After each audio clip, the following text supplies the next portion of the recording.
नमस्कार दोस्तों, आज देखो राजस्थान पुलिस के संबंध में आपका भाग 28 है और मारवाड़ का इतिहास चल रहा है अपना।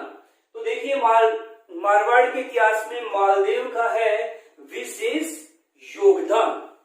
यहाँ देखिए इसका कार्यकाल आपको याद रखना है, एग्जाम की दृष्टि से वेरी मोस्ट है। 1531 से लेकर के 1562 तक इन्होंने शासन किया, वेरी मोस्ट है, याद रखना आपको ये। फिर इसकी उपाधि भी वेरी मोस्ट है, उपाधि है हसमत वाला शासक। क्या कहते हैं? हसमत वाला शासक कहते हैं, वेरी मोस्ट। उसके बाद देखिए बदायूं नामक इतिहासकार ने इसे भारत का महान पुरुषार्थी राजकुमार कहा है। क्या कहा है? भारत का महान पुरुषार्थी राजकुमार कहा है। इसके बाद देखिए हीरावाड़ी का युद्ध लड़ा है मालदेव ने, और ये लड़ा 1533 में दौलत खान के साथ में। और इस युद्ध के पश्चात मालदेव ने नागौर पर अधिकार कर लिया। कहा अधिकार कर लिया? नागौर पर अधिकार कर लिया। फिर है पहोबा का युद्ध, पहोबा को ही कहते हैं साहिबा का युद्ध कहते हैं, और ये 1441 में लड़ा गया। कहाँ लड़ा? गंगानगर में लड़ा। और किसके साथ लड़ा?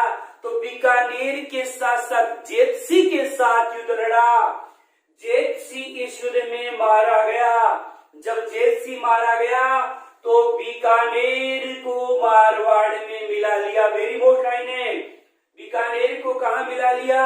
मारवाड़ में। तो ये है पहुबा या साहिबा का युद्ध, जो 1541 में कहा? गंगानगर में। किसके साथ?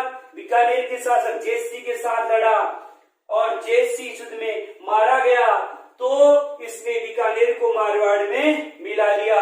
इसके बाद देखिए गिरिसुमेल का युद्ध, वेरी वेरी मोस्ट है, ये वेरी वेरी मोस्ट है। गिरिसुमेल का युद्ध या जेतारण का युद्ध, ये लड़ा गया 5 जनवरी 1544 को लड़ा गया है। और ये युद्ध कहाँ लड़ा गया है? तो पाली में लड़ा गया था। कहाँ लड़ा गया? पाली में युद्ध लड़ा गया। और किसके साथ लड़ा? तो इस युद्ध को इसने जो युद्ध लड़ा था वो शेरशाह सूरी के साथ में लड़ा है। किसके साथ लड़ा है? शेरशाह सूरी के साथ में इन्होंने युद्ध लड़ा। और हालांकि इस युद्ध में जीता शेरशाह सूरी है, लेकिन जीतने के पश्चात बड़ी मुश्किल से जीता था। तो जीतने के पश्चात शेरशाह सूरी ने कहा था, बहुत मोस्ट लाइन है, क्या कहा था? मैं एक मुट्ठी भर बाजरे के लिए हिंदुस्तान की बादशाह खो देता। क्योंकि पहले मारवाड़ में बाजरा ही होता था। बोला एक मुट्ठी भर बाजरे के लिए हिंदुस्तान की बादशाह खो देता। ठीक है, यहाँ शेरशाह सूरी का साथ दिया किसने? तो बीकानेर के शासक कल्याणमल ने शेरशाह सूरी का साथ दिया है। मालदेव युद्ध से पलायन कर गया। जब मालदेव पलायन कर गया तो यहाँ जयमल और फत्ता ने क्या किया है? नेतृत्व किया है। नेतृत्व किसने किया है? जयमल और फत्ता ने।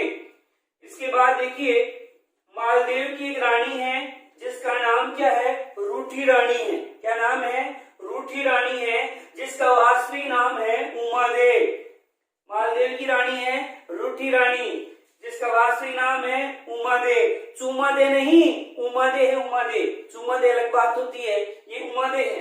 देखो ऐसा कहते हैं कि मालदेव की जो रानी है उमादे, ये विवाह की पहली रात ही उठ गई थी। ठीक है, इसलिए इसको क्या कहा गया है? रूठी रानी। मन में सोच रहे होंगे कि विवाह की पहली रात ही क्यों उठ गई? तो भाई मुंह दिखाई नहीं दिया होगा। तो यहाँ देखो मुंह दिखाई का मामला नहीं था। वैसे ऐसा कहते हैं कि पहले राजा महाराजा की शादी में क्या होता था? कुछ कंवारी करने की दहेज में आता था। तो इस मालदेव ने जो इस उमादे के साथ में जो दासियां वगैरह कंवारी करने आई थी, उन्हीं को पत्नी समझ लिया।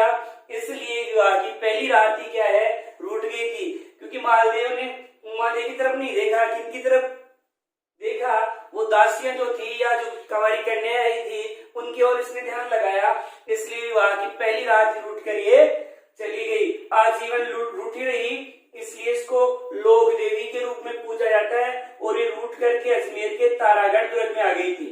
ठीक है, अजमेर के तारागढ़ दुर्ग में आ गई थी और वहीं पर ये आजीवन रही। अपने दत्तक पुत्र गोद लिए पुत्र राम के साथ में जीवन बिताया।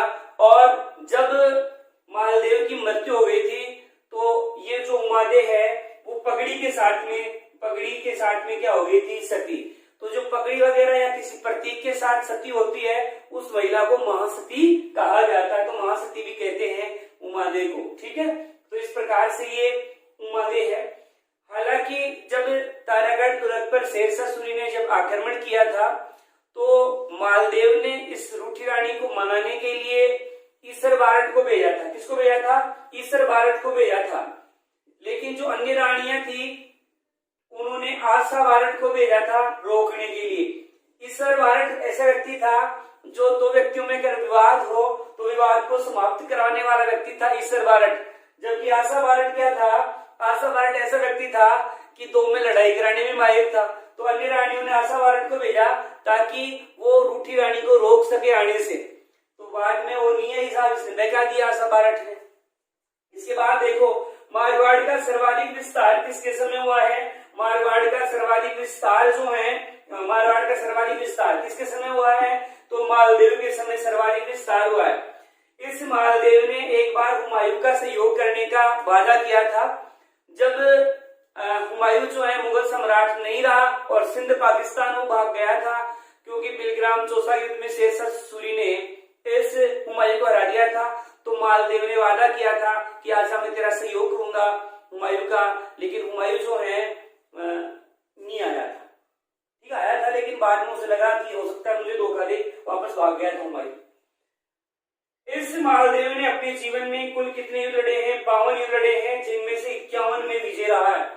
इस मालदेव ने अपने जीवन में 52 युद्ध लड़े हैं, जिनमें से 51 में विजय रहा है। और मरते समय मालदेव ने 4 भूल स्वीकार की थी। एक भूल थी मैंने मेरे रानियों को दीवार में जिंदा चुनवा दिया, और दूसरी भूल ये थी कि मैंने मेरे भाई बंधु की हत्या करवा दी। मतलब इतनी रानियां थी कि दीवार में जिंदा चुनवा दिया, अपने भाई बंधु की हत्या करवा दी। और एक कहा कि मैं गिर से भाग गया था, ये भी मेरी भूल है। और एक कहा था कि मैंने सातलेश्वर का किला ढाया और उसके स्थान पर पोखरण का किला बनाया, तो ये भी मेरी बहुत बड़ी भूल थी। क्योंकि दुर्ग अच्छा था, बेकार में क्यों ढाया उसको और हमने पोखरण का किला बनाया, बोले गलत बात थी। तो इस प्रकार से मरते समय मालदेव ने 4 भूलें स्वीकार की थी। तो ये था आपका मालदेव। अब अपन देखते हैं राव चंद्रसेन। राव चंद्रसेन का कार्यकाल भी आपको याद रखना है, मोस्ट नहीं है, वेरी मोस्ट है। 1562 से 1581 तक राजा रहा। कब से कब तक? 1562 से 1581 तक।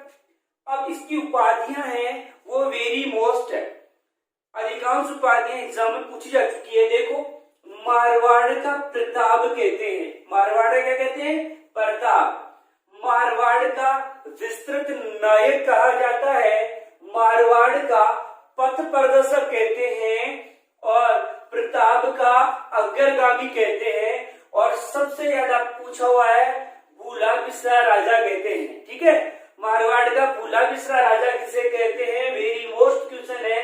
तो राव चंद्रसेन को दी फॉरगेट हीरो ऑफ मारवाड़ी, अंग्रेजी ट्रांसलेटर इसका कुछ नहीं है। भूला बिसरा राजा को क्या कहते हैं? दी फॉरगेट हीरो ऑफ मारवाड़, मतलब मारवाड़ का भूला बिसरा राजा। ठीक है, मारवाड़ का भूला बिसरा राजा, दी फॉरगेट हीरो ऑफ मारवाड़। इसके बाद देखिए इसके समय एक नागौर दरबार लगाया गया था। कब लगाया गया? 1570 में। कौन से दुर्ग में लगाया गया? छतरपुर दुर्ग में। छतरपुर दुर्ग कहाँ है? नागौर में। किसने लगाया नागौर दरबार? अकबर ने लगाया। किसकी मदद से लगाया? तो आमेर के शासक भारमल की मदद से लगाया था। इस नागौर दरबार में किन शासकों ने अधीनता स्वीकार की? तो जैसलमेर के हरराय ने, बूंदी के सुरजन सिंह ने, सिरोही के अखीराज देवड़ा प्रथम ने, और बीकानेर के वेरी मोस्ट बीकानेर का कल्याणमल व उसके पुत्र राय सिंह ने। ठीक है, कल्याणमल पहला राजा है जिसने अधीनता स्वीकार की है और उसका पुत्र रायमल, दोनों गए थे बाप बेटा। इस नागौर दरबार के पश्चात अकबर ने मेहरानगढ़ दुर्ग किसको सौंप दिया था? तो ध्यान रखना, वेरी मोस्ट क्वेश्चन है, कई बार पूछा हुआ है ये। तो मेहरानगढ़ दुर्ग है राय सिंह को सौंपा था। जोधपुर या मारवाड़ की तरफ से अधीनता किसने स्वीकार की है? तो मोटा राजा उदय सिंह ने, जो रावचंद्र सेन का ही छोटा भाई था। देखो, रावचंद्र सेन नागौर दरबार में आया अवश्य है, लेकिन उसने अधीनता स्वीकार नहीं की है। रावचंद्र सेन राजस्थान के प्रथम ऐसे शासक है, वेरी मोस्ट क्वेश्चन है, प्रथम ऐसे शासक है जिसने परम शक्तिशाली अकबर को चुनौती दी थी। यह प्रश्न आता है किसने अकबर की अधीनता स्वीकार नहीं की? तो आप क्या कहोगे? रावचंद्र सेन ने अकबर की अधीनता स्वीकार नहीं की है। रावचंद्र सेन ने तो छापामार युद्ध प्रणाली अपनाई थी, और छापामार युद्ध प्रणाली अपनाने वाले राजस्थान के दूसरे राजा हैं। तो पहले कौन है? पहले उदय सिंह है, जो कि मेवाड़ के राजा हुए हैं। ये पहला राजस्थान का राजा है जिसने छापामार युद्ध प्रणाली अपनाई है। दूसरा तो रावचंद्र सेन है। इसके बाद देखिए, इस रावचंद्र सेन ने अपने पिता मालदेव का लाल रतन है वो किसको बेच दिया था? तो उदय सिंह को बेचा था इसने। किसको बेच दिया? उदय सिंह। उदय सिंह कौन? मेवाड़ का जो राजा है उसको बेच दिया था 60,000 रुपए में। क्यों? क्योंकि रावचंद्र सेन की आर्थिक हालत खराब हो गई थी। फिर है, इसने अपनी आर्थिक स्थिति सुधारने के लिए पोखरण का किला है वो किनको गिरवे रखा था? तो बाटी, जैसलमेर की जो बाटी है, इन शासकों को यहाँ गिरवे रख दिया था। फिर है, रावचंद्र सेन की मृत्यु कैसे हुई है? तो विष देने से मृत्यु हुई थी सोजत में, और सोजत कहाँ है? पाली में है। तो यहाँ पर इनकी मृत्यु हो गई थी विष देने से। यहीं पर इनकी छतरी वगैरह, जो सारण की पर्वत है वहां पर घोड़े पर सवार इनकी प्रतिमा भी लगी हुई है। तो देखो दोस्तों, आपका रावचंद्र सेन और मालदेव वेरी मोस्ट आते हैं मारवाड़ के इतिहास में, इसलिए थोड़ा ज्यादा डिटेल से समझाने की कोशिश की है आपको। उम्मीद करता हूं कि आपके राजस्थान पुलिस के एग्जाम में इसमें से क्वेश्चन अवश्य